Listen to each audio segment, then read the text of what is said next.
I think we do a lot on this podcast talking about that stuff. This isn't the only episode where you hear us talk about the benefits that we've seen clients have gotten from not just the science of the planning process, but the emotion of it.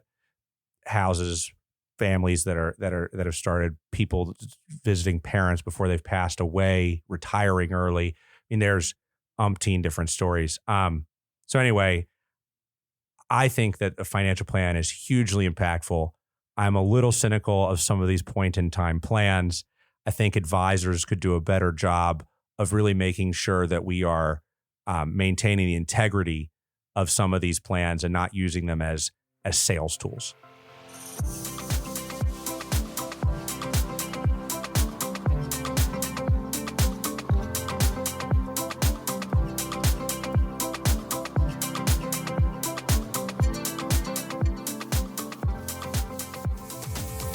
Tell me, it's been a minute since we've sat down here together, 2 weeks approximately. So what's been going on in your life since the last time we had a conversation? Oh, the big thing that happened last week that I was really excited about, and it relates to something that we talked about just a couple of episodes ago. I think I remember this vividly. You did such a good job of describing just how yuck this fishing pond was that your dad took you to when you were a kid. Yeah. And how frustrating it was to get like spiked by the bluegill that you were catching. Mm-hmm. And I think my argument was like, this is why you fishing guides are worthwhile, because if you take your kid out on a fishing trip where like they don't have to mess with the bait, they can kind of just catch fish, know they're gonna catch fish. Like, turns out they grow up to like fishing versus, and so I had a story with my wife, and she gives me a hard time because I guess I really promise I don't try to make her sound like bad or whatever. She's pregnant right now, and I'm the jerk that set up a fishing trip when we were down at the beach with my pregnant wife out on there, and she is I mean this genuinely. She is a total champ in terms of just like going along and like champing it. So and not vomiting. So I knew it was going to be hot. I knew we were going to be out fishing. I know that she's pregnant, so I'm hyper aware of this. So I bought like a two neck fans, a bunch of cooling towels. I had everything really decked out. We brought a cooler with like ice packs out on the boat. But I was really excited because the type of fishing we were doing is the kind of fishing I grew up doing, and I was really excited to have a chance to go down to the beach. And so what kind of fishing is that? Sorry to pause you, but like what kind of fishing did you grow up doing? I know you like fly fishing, but I think what you were doing wasn't it ocean fishing? Well, we were out in South Carolina. We were down at the beach, and we're doing what's called flats fishing. Okay. So you're on this boat that only goes a couple of inches under the water, and you get really up in these either creeks or these big, what are called flats, and the water's not very deep. I mean, you have to have a really shallow boat to get up in some of these areas. Okay. So you get way up in these creeks and you sight fish in this case for redfish. And so you're up in some tidal creek and the tide's going out and the water is really, really shallow, and you're looking for redfish that are chasing minnows and stuff in these creeks, and then you're throwing your fly at them. If you're into fishing, these are considered really desirable sport fish because they're really muscular. They put up a good fight. So it's so you want them to be difficult to catch. See, that's I just can't understand fishing. I just want literally if my ideal idea of fishing is you put a net in the water, you catch one, and it just dies on its own. It doesn't flop around. Well, so for the record, we put all these fish back. So I would like to believe none of them actually end up dying. But some of these fish, actually, these redfish, they're actually they're really old. You're catching 25-year-old fish. Can you imagine if if there was such a thing as aliens, if that's what they're doing, where they're abducting humans, just taking them out of their element, everybody's like, ooh, just taking them out. It's just like, you're poking and prodding them, looking at them sideways. And you got to think about what the fish that you just caught goes back and tells his friends, Yeah, probably but nothing. So we're catching redfish, which are a lot of fun. Yeah. I'm just worried about the heat. We get up that morning. She's like a little bit resentful at me she's why are you dragging me out at 90-degree heat to go fish? And I trust me, I was worried about that. I wanted, like I said, I bought cool towels, all this stuff. I was trying to make it comfortable, but I don't get too many chances to share this part of my history with her. And it was honestly, it was really special to me to be able to take her out and do that. So we get out there.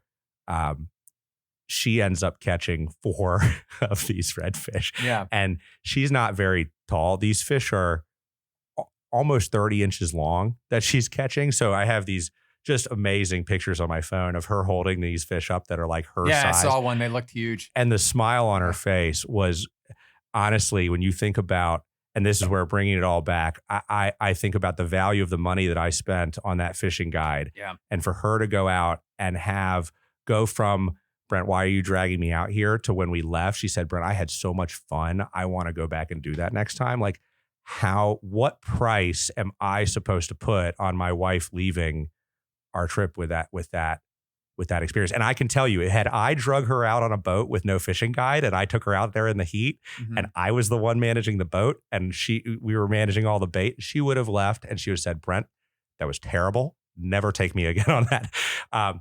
So anyway, I think it relates to maybe bringing this full circle to what we wanted to talk about today. It relates to what is your experience with your finances and with your financial plan? And I think that when you're introduced to the concept of personal finance and how a financial plan works, I think it's critical for that experience to be positive. You know, if your first introduction into personal finance is really stressful and really overwhelming and really negative, it could kind of taint your experience of that for a long period of time. So we wanted to ask the fundamental question today, and we're probably biased on the answer to this, but is building your financial plan, you know, we as financial planners use a lot of financial planning software. We take the time to get all of the client details and put them into this software. Is the financial planning process, is building a financial plan a total waste of time? I used to work with an advisor that would say that. He retired. He was one of these old school guys. And yeah, he just said point blank, you know, financial plans are just a complete waste of time. And I see his point of view. I think most people share that point of view. Planning it takes effort. And a lot of times when you create a plan, especially if it's rigid, and that is really what a plan is. It's kind of like written down, you know, and it has all the characteristics of a rigid like forecast. What we mean by planning is that you're aiming, and aiming is not, you know, it's flexible, it's dynamic. You know, you're moving with the target. Yeah. So I think a lot of people in our business, they're guilty of really just like one and done. You know, let's get this stuff. Let's get your goals written down in paper. Let's lock you in. You know, and then and then we'll work towards that goal. And then people feel like they're, you know, in some sort of contractual arrangement with themselves and with this financial professional, and it feels very stifling. So I'm not a fan of the plan as it's modernly defined. I think I'm more of a fan of like, let's goal set, let's aim, and do the best that we can. I think a lot of planning software today is really garbage. I actually don't like the planning software. It's a bucket list dream of mine to address this, because I don't know about you, and I'm curious what your experience is with your clients. How many of your clients log into the plan on a regular basis? And let me define regular basis as being monthly. None. I don't think people want to look at the plan daily, monthly. I think there's actually a part of people that they, and this is a good thing, right? Like, I don't want you looking at your plan daily, weekly, or monthly. Why not?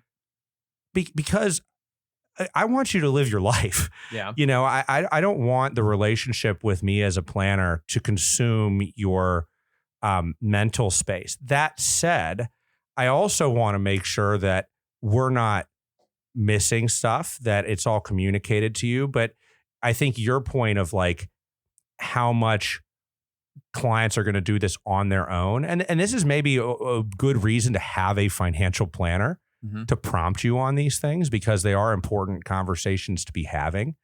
And while they don't need to be done monthly, they do need to be updated periodically.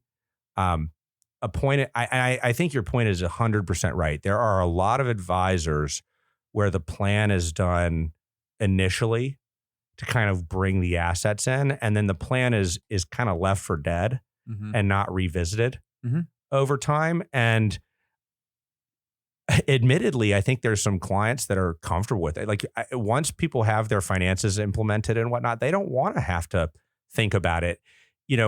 Back to, is the financial plan a waste of time? As an advisor, if you send out an email and you say, hey, I'd like to revisit your financial plan, can we get refreshed data? Do you think the client's reaction in their brain is, oh, great, I'm really excited to get them all this information?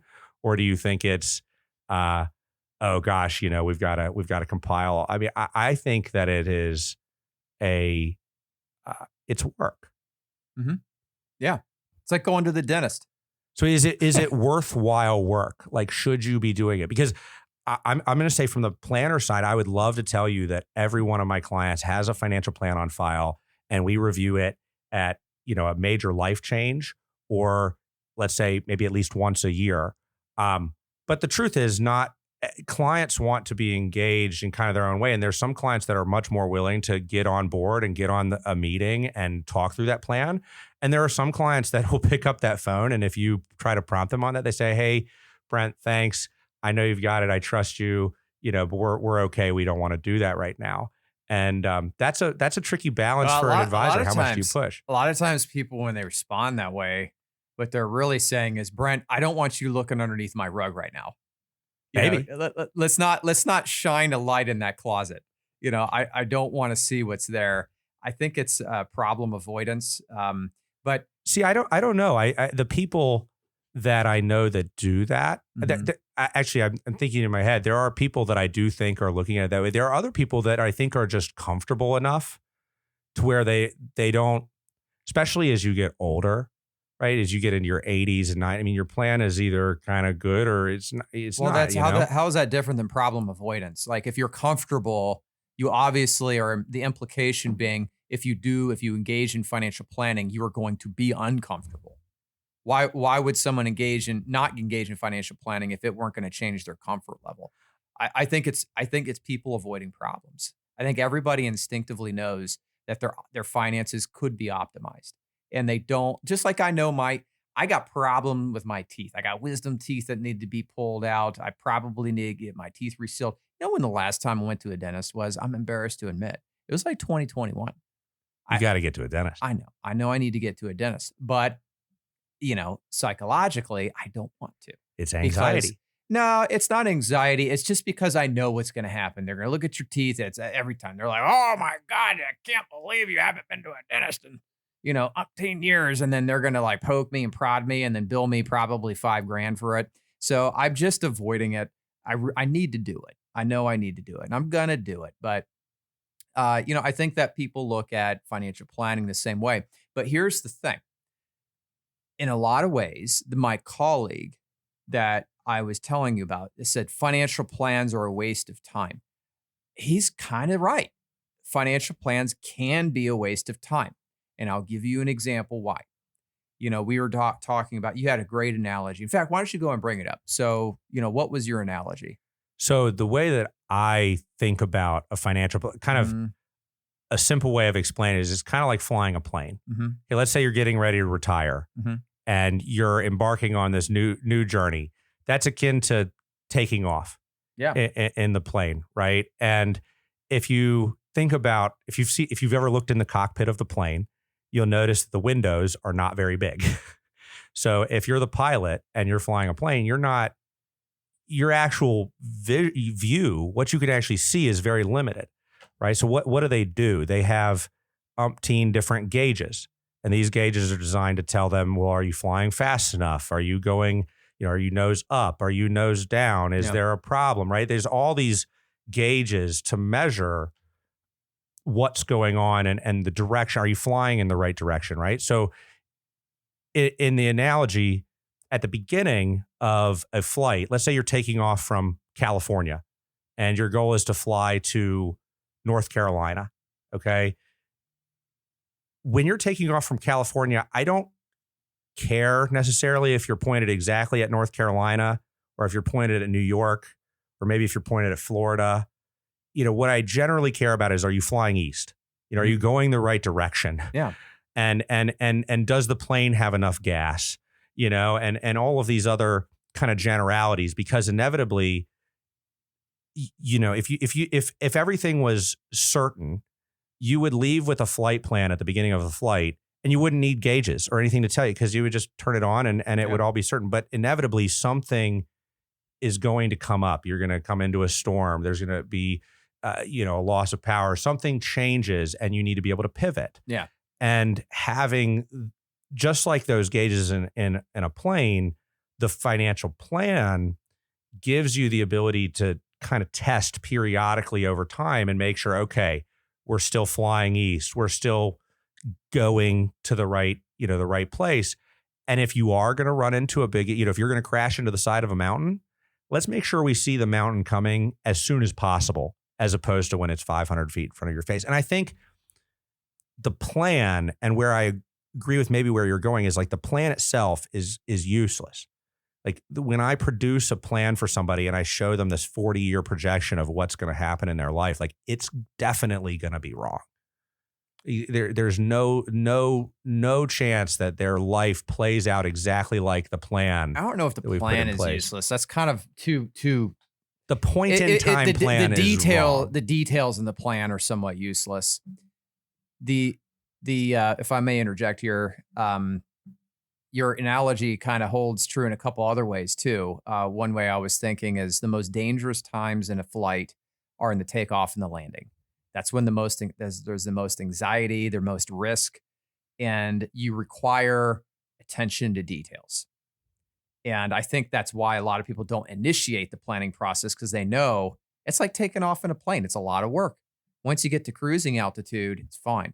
And in fact, I think once you get to cruising out, this is what I find in our relationships with our clients, is that we do a heck of a lot of work up front. We get there, we take off their with their financial goals, and we head in that general direction, east in your example. And we pay really close attention to the detail. And there's a lot of work, a lot of discomfort, a lot of turbulence sometimes, but we eventually get to that cruising altitude and we just hang tight. And then honestly, when our clients get to that level, unless there's some major emergency, which does happen, you have to have emergency landings from time to time.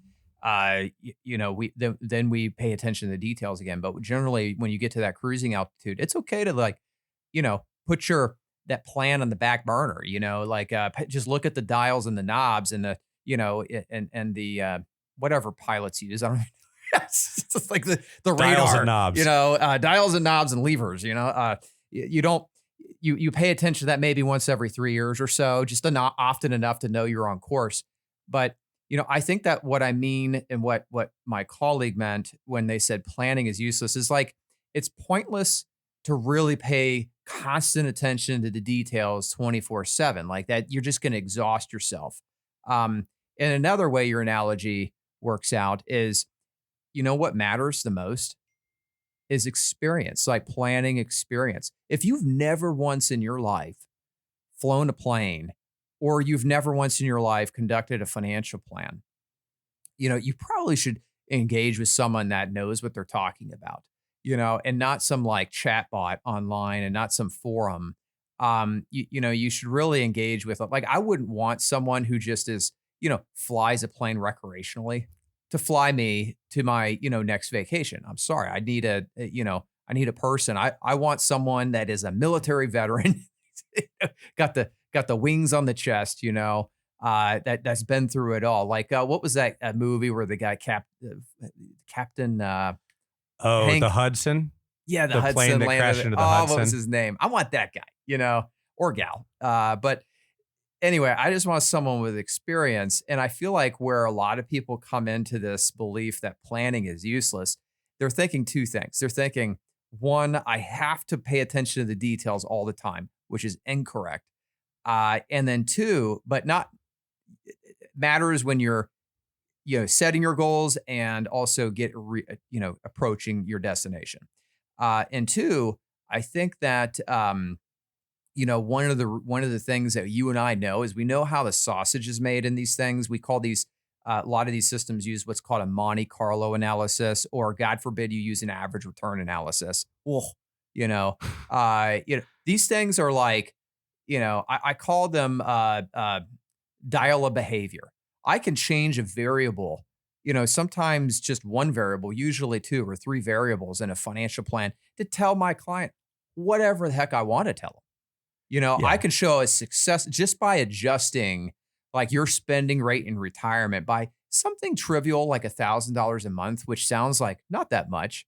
But when you multiply that over, 30 years and inflation adjust it, that's a big freaking difference, Or even if you change something, a setting where there's this setting in Right Capital called, inflation adjusted. And then they also have retirement spending guardrails. I'll explain these if you want me to. And then they also have a setting called retirement spending smile. And retirement spending smile, which is actually a frown. They call it a smile, but you have to look at it upside down. The go-go years, the slow-go years, and the no-go years. Yeah. So it actually goes like that. Your inflation curve. Well, and the concept of this, the reason they've implemented this is because it's so easy to go into financial planning software and say, what do you spend? And then, okay, you spend $200,000 a year. Let's just plug that in, and that's going to be a fixed expense over the course of time. But in reality, what happens in people's retirements is that they spend more early on. Yeah.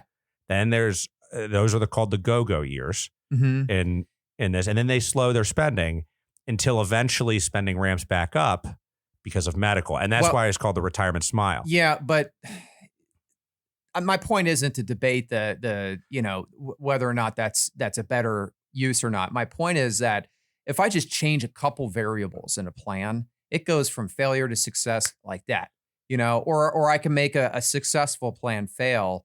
So, it really matters that the assumption inputs matter a whole lot. And, you got your hands on the crystal ball there, that doesn't tell you anything. It shows you the opposite side of the room upside down. That's all it shows. There's nothing magical about this thing. We have no idea what's going to happen in 12 months, let alone, 120 or 360 months. It's just very unpredictable. So these financial planning projections, it's like pretending you can see South Carolina from California. You can't. I don't care how good your eyes are. You cannot see. It's logistically impossible. Yeah, well, and that's why I say the plan is, I guess useless is the wrong word. The plan is, the one-time plan is useful, but it's going to be wrong. Don't get anchored to the exact details in the plan. Bingo, yes. It's really more about what the whole of the plan tells you the pain points are going to be, the opportunities are going to be, the gaps that need to be filled, et cetera, et cetera. So there's a quote from Eisenhower that's famous where he said I find the plan or the concept of a plan to be useless, but the concept of planning to be invaluable. Well, Mike Tyson has a similar quote. A lot of planners quote, yeah, everybody's got a plan until they get punched in the mouth. And I think that's what he said. And a good plan isn't so focused on being so right in all of the details that it's not ready for that punch in the mouth. What happens is when the inevitable punch in the mouth comes and there is a deviation from the assumed plan, that's when you go back and you go, look, that's why as planners, one of the things that you have to know to do with clients, and we talk about this a lot, is plan for flexibility. Yeah.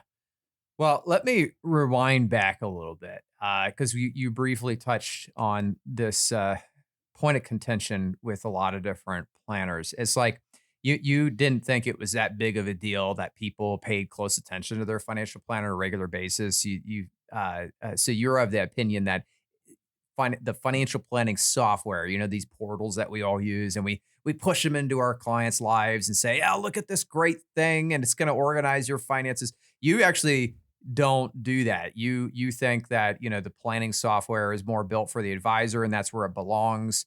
And then you share that with your clients in your conversations, but you don't think that, people, investors should log into these things on a regular basis. I don't know if I'm saying they shouldn't. Mm-hmm. I mean, I do have clients that log in with some level of regularity. Is it weekly or monthly? No, but it's definitely multiple times a year. Yeah.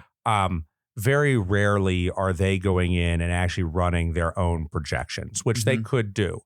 A lot of times the plan is prompted by me as the advisor, and depending on the client, maybe they want to set up a meeting where we go through it. Sometimes what I will do is I'll take the plan that we've had before and I'll refresh the data, and then I'll actually create a report.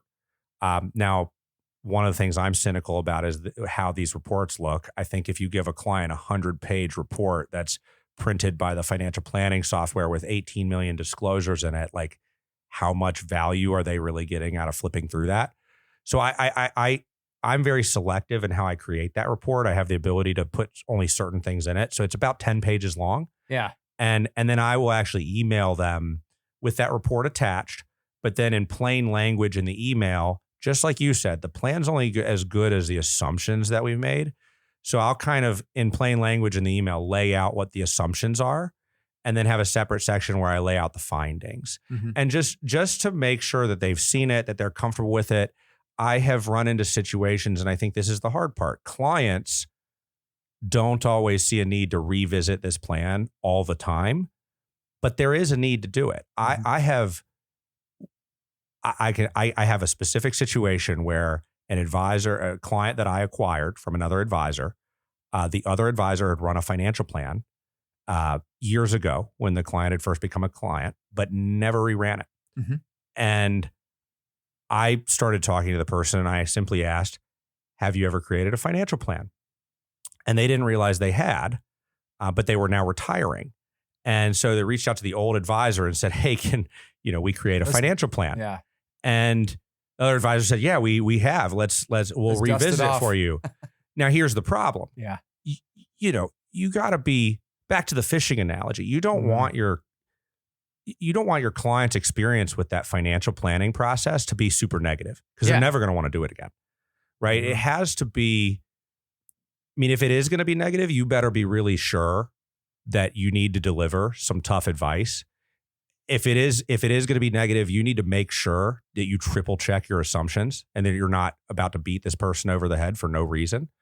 But generally speaking, what I've seen with most of my clients is that planning process is actually an optimistic thing. It's actually generally saying, hey, you have more than enough money, and look at how this actually pans out over time. And yeah, there's things that we need to think about managing. But so back to your question of, do I think they should be looking at it daily? No. But I do think that it needs to be put in front of them. If it's not, and it gets too stale, and here's what happened in this situation. It's almost 10 years later at this point. The client's now retired, and the advisor says, oh yeah, we'll go back and revisit the financial plan, sends an email to the client that, kind of like what I said, spells out the assumptions and then the findings. And guess what the findings said? You're not on track. You're totally screwed. Right? Now, how am I supposed to feel if I've just retired? You've been my advisor for a decade, and I've just retired, and this financial plan that you built 10 years ago said I was good to do this. Now, all of a sudden, you're telling me I've made a terrible mistake and I'm totally stuck. So inevitably, I get the analysis, and I have to look through it and go, is this right? And the bottom line was, no, it wasn't. Because the data had gotten so stale, and because they were kind of unwilling they didn't bother to go to the client to get the updated information. They put out a bogus report. Well, another thing that happens in these things is I remember running these plans. A lot of these, the planning softwares, they don't do an average returns analysis. They'll use these things called Monte Carlo, which I'll explain real quick, in very rudimentary manner. They take the historical data ranges of all these different investment assets, bonds, stocks. They basically look at what are these things performed over the last 30 years? Okay, that's the available data set. And then we're just going to randomize the return assumptions. And we're going to, over your lifetime, and we're going to do it, 250 or 1,000 times. And that gives you like a 0 to 1,000 different 100%. scenarios where the good returns come first, the bad returns come later, the bad returns come first. The returns are all over the place. 1,000 different times to see how many of these work. Yeah, so they essentially assume that you live like a bunch of different lives, and they see, okay, how many of these lives did you die with money in the bank? And that's considered a successful trial. And they just look at, failures versus successes. So when you see like an analysis and your financial advisor says, look, you're rating 80%. What they're saying is that, in your hypothetical lives, if we live in the multiverse, Marvel's multiverse, 800 of 1,000 times you died with money in the bank. 200, you were screwed, and that's actually considered 80% is considered to be a pretty good result, because you don't want to die with too much money in the bank. That's a problem. Well, and the plan, again, one of the problems with financial planning software, and you mentioned this about Right Capital before, they try to accomplish this through some of the assumptions you can make, but the plan does not assume for reaction, right? Like if the market's down, the plan assumes you just continue to spend every bit of what you told it to spend. Well, when in reality, just like any projection, you can't, the black swan events happen and you can't predict them. But the plans assume that you can't or you don't adjust. And I don't care who you are. We can build a financial plan that's really conservative to make sure that you still can spend as much money in in retirement as you want. When the market goes down a lot, people I don't care how conservative your portfolio is, you get conservative with your spending. Well, yeah, what most people do is they watermark their portfolio. So if you go into the year and let's say you've got $3 million saved up and you're like, okay, I'm good. And then all of a sudden you recheck your portfolio. Now you have $2.5 million. Well, you've watermarked. You're like, I got to get back to that 3 million. So what do? You don't go to Costco as often. You don't go on that vacation. I mean, people, like you said, they self-adjust. So that's why the Monte Carlos are kind of flawed. Every planning software is somewhat flawed because they fail to account for this like adjustment people naturally make. And now some people don't do that. I've seen this, where clients, they'll have a down year and they'll say, Ben says it's okay. I'm going to keep going. And generally they are. But most people, if you have conservative assumptions. Well, hopefully if you've told them they're okay, that's because even in those down markets, they're still okay. I'm going to tell you this. The clients that listen to my advice, and if I tell you you've got enough money to spend your retirement lifestyle, it would take a heck of a lot of bad crap to happen in the market for you to run out of money, because I don't have really aggressive financial planning. I don't have Dave Ramsey style financial planning assumptions. He's out there saying like, oh, you can take 9% draws. 8% of a year. Yeah. Like, by the way, if that's you and you're like, oh, Ben, I disagree with you, come see us. I will mathematically prove to you how that is not possible because of poor sequence of returns. There's not an investment out there, not a single one. Bernie Madoff tried to sell I guarantee you're going to get 10 to 12%. No, you're not. Nobody gets 10 to 12%. Yeah, and if you hear that, I call bullcrap. They're lying to you. You're probably either. And here's why, is because of, you mentioned it, sequence of returns. And this is a tricky concept to understand, but it's like, okay, well, the market can average a 10% rate of return, but if you're adding money or taking money out, then whether those returns, whether that 10% looks like, really good years at the beginning and then really bad years that average out to 10%, or if the bad years comes first, like if you're a retiree and you go into retirement, you're taking withdrawals and you get your bad years, 5 bad years in the market before you get 5 or 10 good years. Doesn't matter if the average return for the market is 10% over that period. You were taking money out during those bad years. Your return is going to be worse. And vice versa for accumulators. I think this is hard for young people to understand, is that assuming you can continue to save and buy, down years, you want your down years to come while you're in your productive working years and you're buying. Yeah, but you don't want them when you retire. So, right. But inevitably they come sometime. They will. Yeah. And if they happen, if you're unfortunate and you retire right before we have a poor sequence of return, So like think year 2000, bad returns think before 2007, think even 2020. You don't have to go back that far to look for a bear market. If you take a substantial withdrawal from a portfolio that is down 30, 40%, that one event can be enough for you to run out of money. It can impact the long-term returns. It's just math. So anyway, let's move off of that. And that's why sustainable withdrawals are not average market returns. They are below average market returns because you have to account for the years the market. And this is why, back to the analogy of, planning is like piloting a plane. The landing matters. Details matter when you're landing. And this is one of those landing issues that you have to work around, is how do I right size my portfolio allocation for my withdrawal demand? Because if you're not addressing that, if you're going into your retirement and you're just all long the S&P 500, good luck. I'm not saying you're going to run out of money. I'm saying you are coming in the landing hot, and you may land it and you may stick it and be better off and get a quick and easy landing, and you're just lucky, but chances are, you're going to have some turbulence, and you're going to have some pain and potentially crash your plane. But I forget why I got into this. So we're talking about, Monte Carlos and how these things, are very poor forecasters or predictors of the future. And we already addressed why that is. It's because that, people adjust along the way. There's natural governors in place. And I call these portfolio watermarks. So, some other weaknesses of financial planning that I find is that they're just not very engaging. You mentioned that, I use a software called Right Capital. It's quite good. I don't just use Right Capital. I also use a software called Orion Planning. I've used Money Guide Pro, which I think is a software you are accustomed to. And then we both use a tax planning software specific to tax planning, which is Holistic Plan, which is phenomenal. You actually turned me on to that. That was a good recommendation. But they all kind of suffer from the same weakness, and that is they're great for advisors. They're great for you and I. We read this and get all excited because we geek out on this stuff.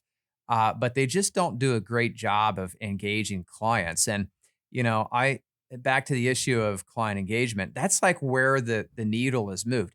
I can't motivate people to save beyond like my, 1 hour sessions with them. So I feel like there's a lot of people out there, not everyone, there's those like 10% that just are, militant. They're super disciplined. They're able to, you give them advice and they take it and run, and you don't really have to do much with it. But I think that's not the majority of people. The majority of people need regular like reinforcement. And these financial planning softwares are so just boring. Nobody gets excited about them. So, but you don't think that's problematic?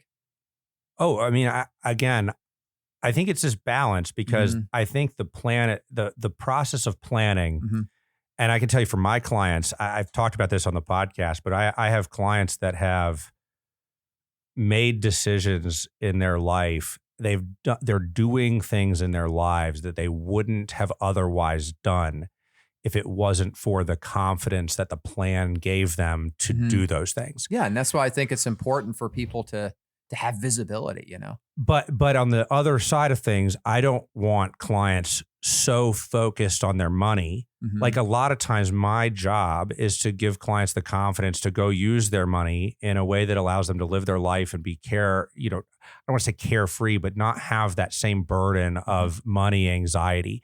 And there's a balancing act for what that means in terms of how often they should be like checking their accounts and looking at their financial plan.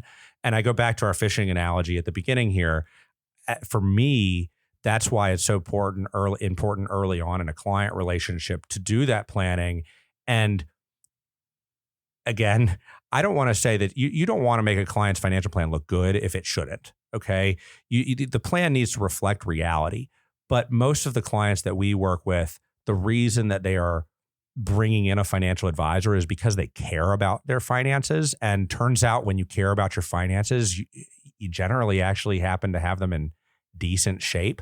So I find that we do more, the planning is more focused around what more can you do with your money that you're not thinking about doing today, and how might that impact how much, maybe, I've run a scenario before where the difference of building a $2 million house is having in a projection, this isn't going to be accurate, but it's the difference of having, 27 million versus 30 million in their investment accounts when they're in their 50s. Mm-hmm. Like how much do you care about the $3 million difference versus what that house is able to provide for you and your kids and the life that you raise your family with? So it's all to say that I'm conflicted as I say this, because I don't want clients logging into their financial plan on a daily basis. To me, that says to me that their money is taking up too much of their headspace, and maybe my relationship isn't actually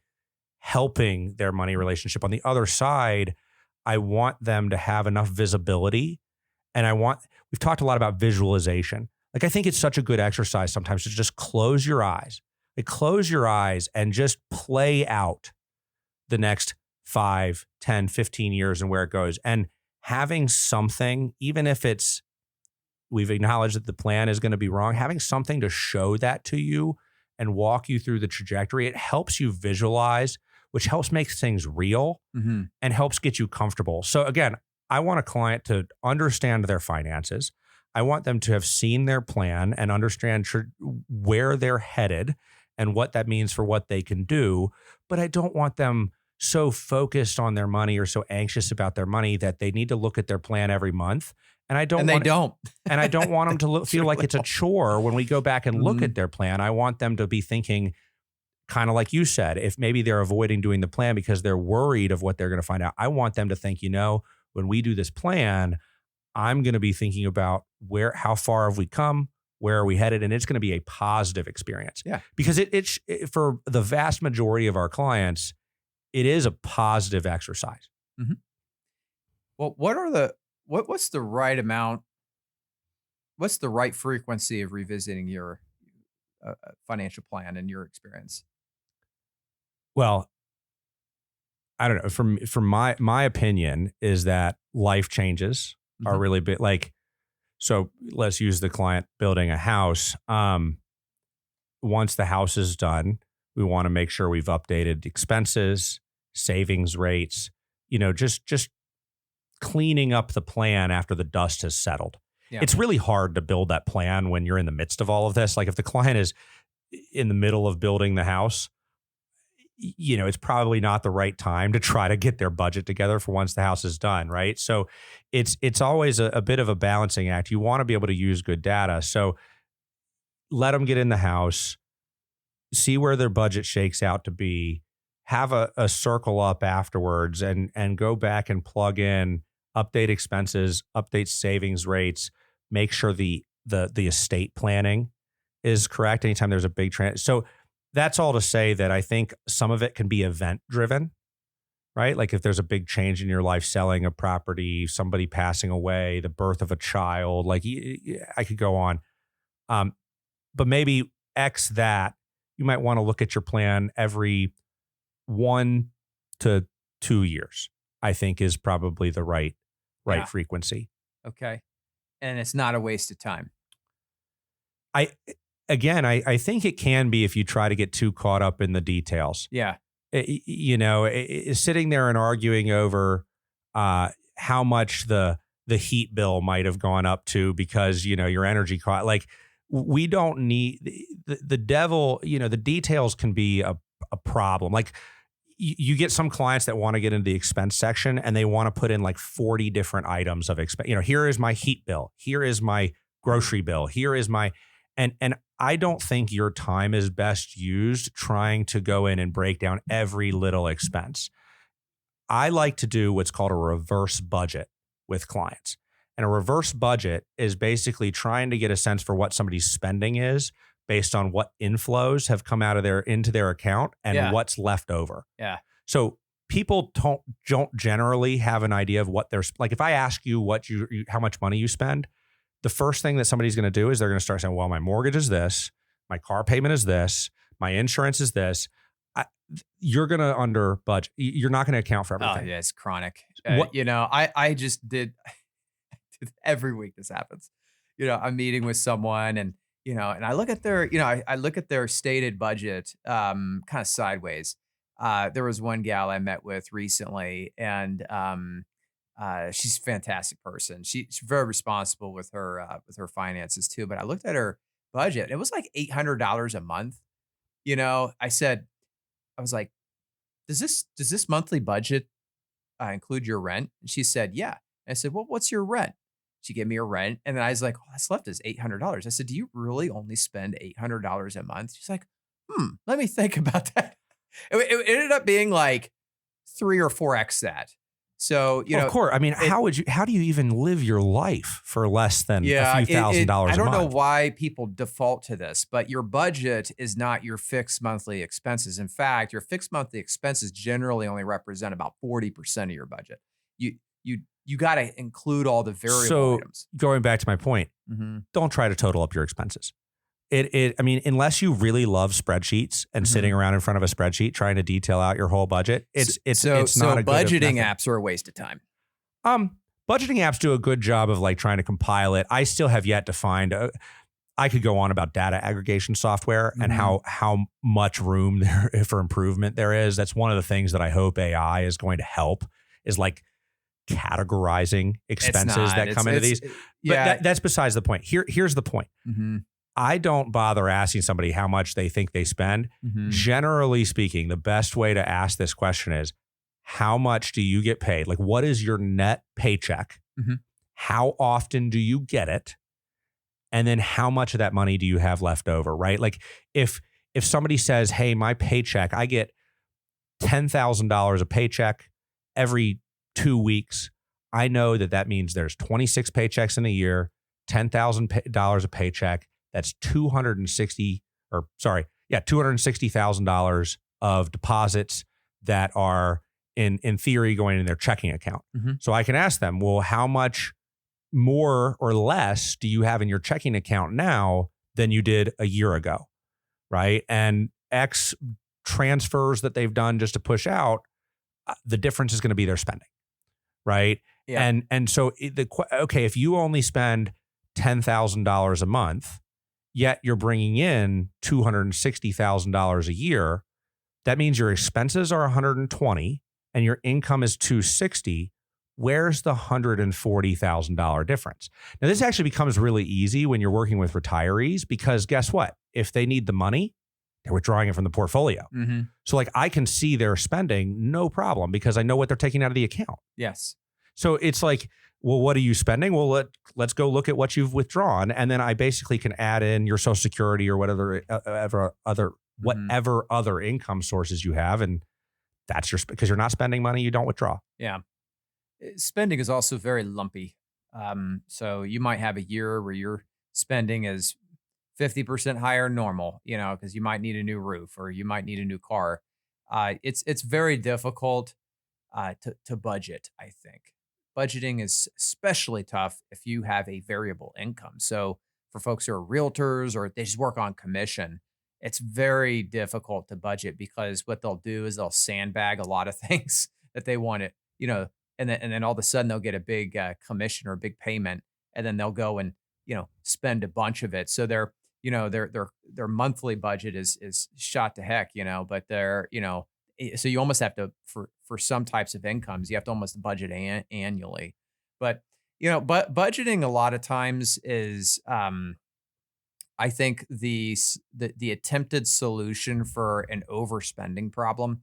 So I don't necessarily think a budget is necessary if you are saving the right amount. So if you're hitting like your 15-20% savings target, and this is why automating savings is just the number one way. Then whatever's left, just have at it, man. It doesn't really matter. There's going to be inefficiencies. You're going to go through the TJ Maxx checkout line and buy the crap that they put out there. By the way, like let's just talk about that for a second. Like whoever manages that checkout line at TJ Maxx, they put all those trinkets and stuff. They need a pay raise because that is one heck of a great job that they do. Because every time I go through that checkout line, I'm like, that's interesting. They are try that out. They are the king at the treasure hunt experience of yeah, shopping. They are. You got to find the whole retail business model. The most successful retailers offer a treasure hunt. This is not to get off topic, but I love. This isn't a recommendation or anything, but I really like Costco. I'm a Costco. Me too. I'm a believer. Have you ever noticed that the things that where, like, if you know where something is at Costco, you show up one day and it's not there anymore? Yes. Like they move things. Yeah, they move it. They do that on purpose so that it forces you to walk around diabolical. the store. It's the games these companies play. It's all this treasure hunting. They knock down. If you don't know if you see a 97 cents at the end of the tag. Yes, that means it's going out, right? That means, no, that's the asterisk. The asterisk means that the item is being discontinued. The 97 cents is their lowest price on that item. Yeah. So I love all these tips are great. You like if you get in the know with Costco, you can like read the price tag on the item and tell what they're doing with it and why it's marked the way that it is. Well, so the easy button for budgeting, back to this, the easy button for budgeting is to pay yourself first. And what we mean by that specifically, because that's just some term that people throw out there. There's no definition. Like, what does that mean? It means that you save from your payroll source. So when you log in to your payroll, if you're self-employed, this would be like your business checking. Every month, every time you get paid, the first deposit goes into your investment. It goes into your long-term savings. So let's say you want to target 20%. 20% is a great target. I would recommend 20% for most people. 15% is also a target that's thrown out there. So let's say you get paid $10,000 in a payroll. All right, $2,000, boom, goes into a long-term investment account. What's left? That's your spending money. That's budgeting the easy way. Then you don't have to worry about, whether or not you're buying the 97 cent solution or the 99 cent product at Costco. You just, you just have at it. One of the easiest pieces of advice that we deliver is just, hey, do you remember when you got this job and you logged into your direct deposit system and you added a bank account routing and account number? Did you know you can do that for more than one account? Yes. Yes. It's so... people overlook this. In fact, in my latest article, I said, I think it was five habits keeping people poor. This was one of them. One thing I noticed for people that are living paycheck to paycheck, not a single time have I met with them. They're trying to save the money themselves. They're trying to, it goes into their checking account and then they're telling themselves, I'm going to save some of this money this month. And it never happens. Inevitably, it's and I don't care how much you earn. I've got clients that make like over $500,000 a year, and they're still doing this. They're still trying to save manually, and there's some months it happens, a lot of months it doesn't. I think it's a control thing. Whatever it is, it's it's hurting their results. And I think not to get too far off topic, but one of the most important things that I think I try to teach a lot of my clients that haven't had I have a lot of high earning young clients that have more money than they necessarily need, but they don't have 40 years of investment experience. And so sometimes, let's say I've got somebody that has had a retirement account, has been invested in there, and now all of a sudden their company just went public and they've got options, and now all of a sudden they have $1 million. And they've never had $1 million outside of their retirement. They get nervous to invest it because they feel like once it's invested, it's not accessible. And I think one of the things I try to get people used to is like, while maybe you do or don't want to touch your investment, like you can. Like the investment account at XYZ, name a brokerage, like we can sell an ETF in one day and then move the money to your bank account in one day. Just because this money doesn't land in your checking account doesn't mean it's not available to you. And I think there's this mental barrier that people feel where like if the money's not in their checking account, it's not real money. And so they're afraid to give up that control and put that money in the investment account. But one of the things I've seen, I mean, the most successful clients we work with have money saved in an investment account that is not a retirement account. Because inevitably, just like we talked about earlier, as it relates to the plan, a good plan acknowledges that it's not going to be right. And money in retirement accounts is great. But for my clients in their late 30s, mid 40s, like their retirement accounts are not accessible.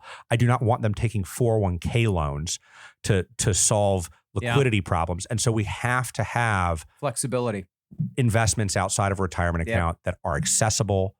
And I want them, I kind of train them not to use the money from it because I don't want, but I want them to know like it is accessible. A lot of times they will save more if they do feel like they could touch it if they needed to. They end up not needing to. Yeah.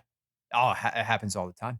Right. You know, people who I have folks that that I'm aware of, myself included, actually, that, have a chunk of capital, no real goal assigned to it other than just, this will be nice to have for something at some point in the future. And, here we are several years later and there's still no goal assigned to it. But I can tell you one thing, I'm going to use it eventually. I just don't know on what.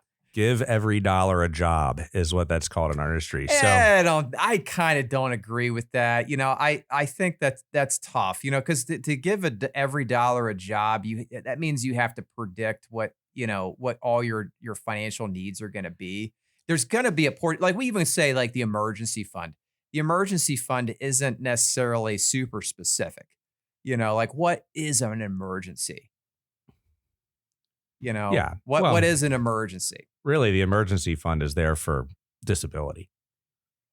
Is it though? I mean, what if you lose your job? Is that an emergency? What if you need a new car? Yes, but the reason that we have the rule of 3 to 6 months of emergency savings comes about because disability insurance policies have what are called elimination periods that are typically 3 to 6 months. So if you became disabled and you could not work, could not produce income, you are going to need to be able to fund yourself for that. Have a disability policy.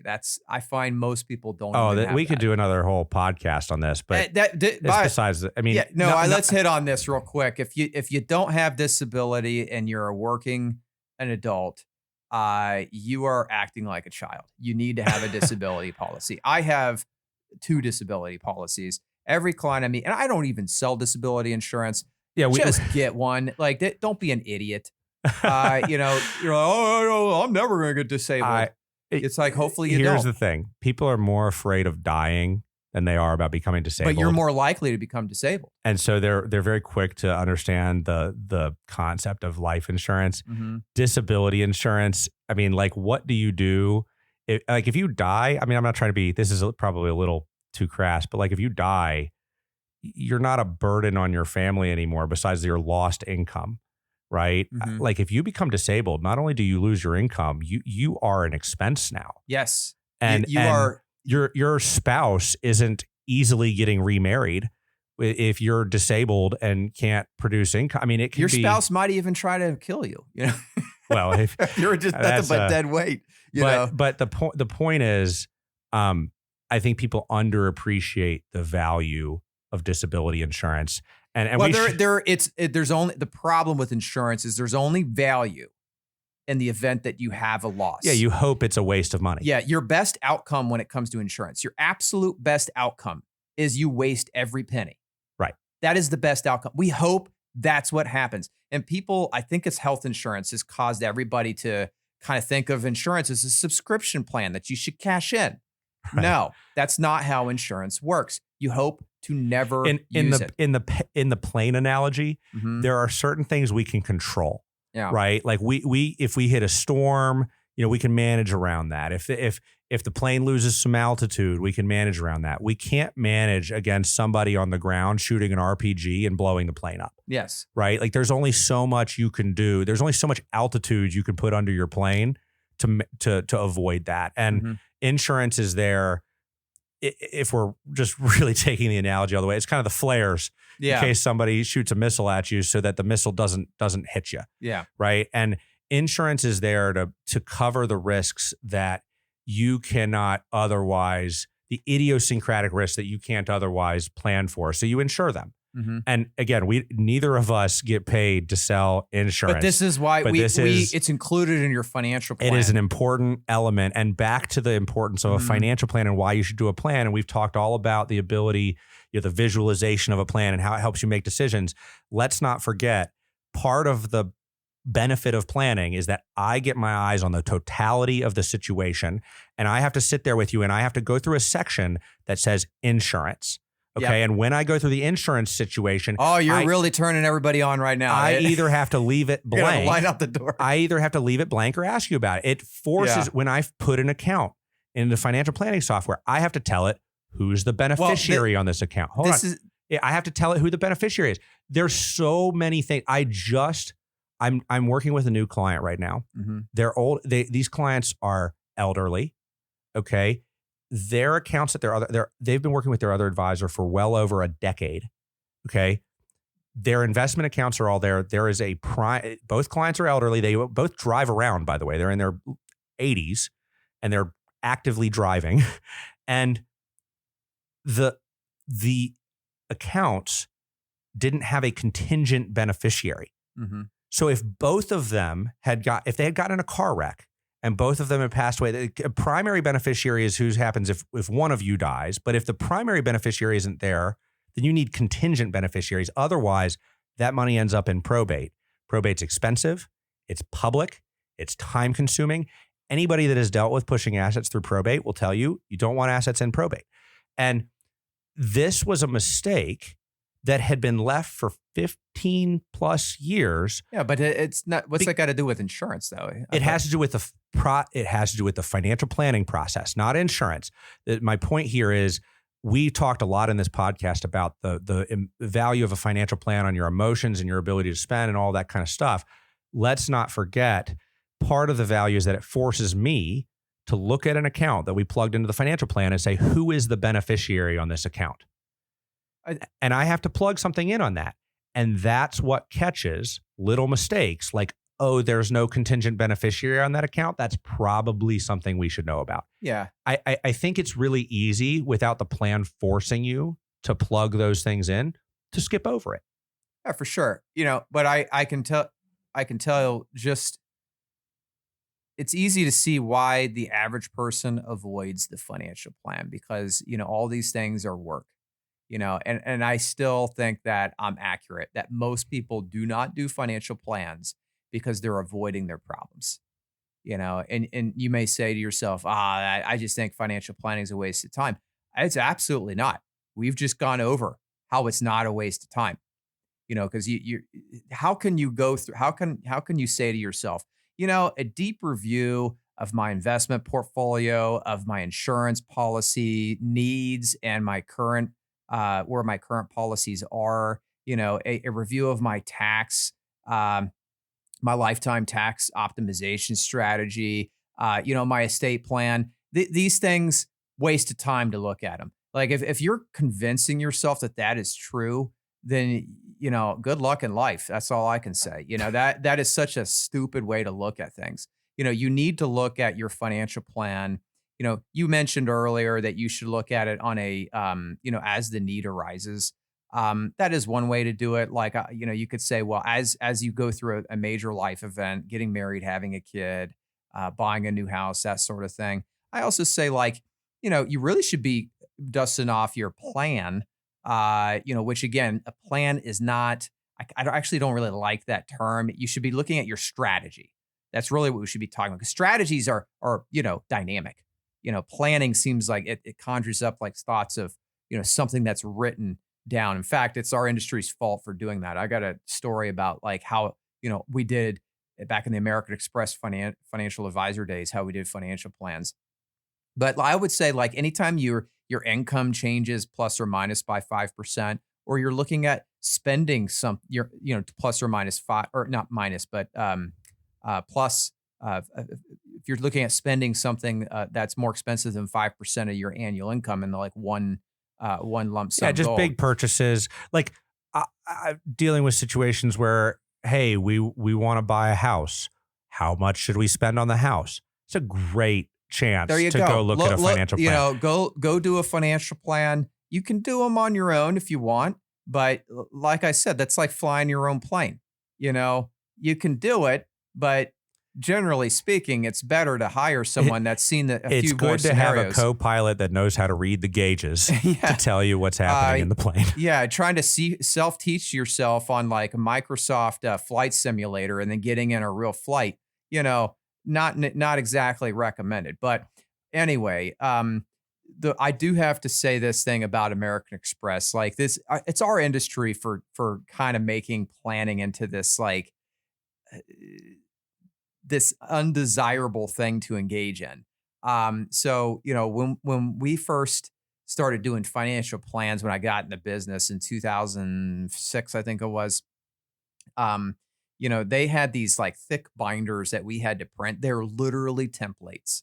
So you would log into their planning system. It was just, chock full of, one paragraph after another, and there were templates, and you would type in, they would literally have you type in like dollar amounts of insurance policies that you had to buy. And then, and some of them were like drop down selections. Like you should choose this policy. You should choose that policy. So it was so like these things were like just books that nobody would use or read. And they were used as like, some sort of like proof that you did a bunch of work and research, and you would push it over to the client and you'd say, see, this chapter book I've written about your life, it is your biography. It says that you need to buy, $1 million in term life insurance. And, you're in luck because look, I have the application right here. It was so bad. I detested that process. That's how they taught me to do financial planning. And I remember I walked away. I finally went to another company after I worked with this. It was American Express Financial Advisors for a year and a half, and I just walked away from that thinking like, golly, man, I can't. I just felt dirty for doing that financial planning process. But I was so new. I didn't know any different. I just had the higher ups were telling me that, this is what you do. This is what you do for clients. This is positive. And, looking back on it, I actually do have a couple people that bought some life insurance policies. My dad was one of them, actually. And my mom cashed in that policy. He passed away and she was able to get it. So I don't think it was useless. But my point is that that style of planning did more damage to the image of the financial planning industry. And if that is your view of how it's done today, that is not how it's done. It is more targeting than anything. I go back to clients roll their eyes when they get 100-page report. Oh, yeah. From a financial plan. You really have to find ways as the advisor to kind of meet the client where they're at and boil down the plan for them and make sure that you're building the plan on the right assumptions. The plan is not a one-time thing. It's an ongoing piece of the relationship to help make sure the client is directionally going in the right place and to allow a framework to drill down into other areas like estate planning, investment planning, tax planning, insurance planning, and really get more granular in each area with respect to the big picture. And it helps people visualize and make their lives more intentional and more purposeful. I think we do a lot on this podcast talking about that stuff. This isn't the only episode where you hear us talk about the benefits that we've seen clients have gotten from not just the science of the planning process, but the emotion of it. Houses, families that have started, people visiting parents before they've passed away, retiring early. And there's umpteen different stories. So anyway, I think that a financial plan is hugely impactful. I'm a little cynical of some of these point-in-time plans. I think advisors could do a better job of really making sure that we are maintaining the integrity of some of these plans and not using them as sales tools. Mm-hmm. Yeah. I think we wrap it up, man. We've exhausted the subject. I got nothing else to say. All right. Well, we'll cut it off there. But thanks for listening, and we look forward to catching you next time.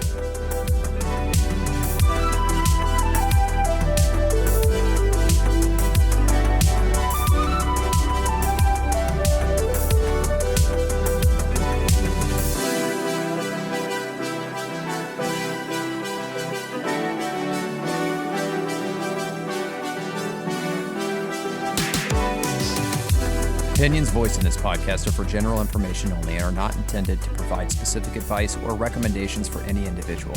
All performance referenced is historical and is no guarantee of future results. All indices are unmanaged and may not be invested into directly. Investing involves risks, including the potential loss of principal. To determine which strategies or investments may be suitable for you, consult the appropriate qualified professional prior to making a decision. Advisory services offered through National Wealth Management Group, LLC.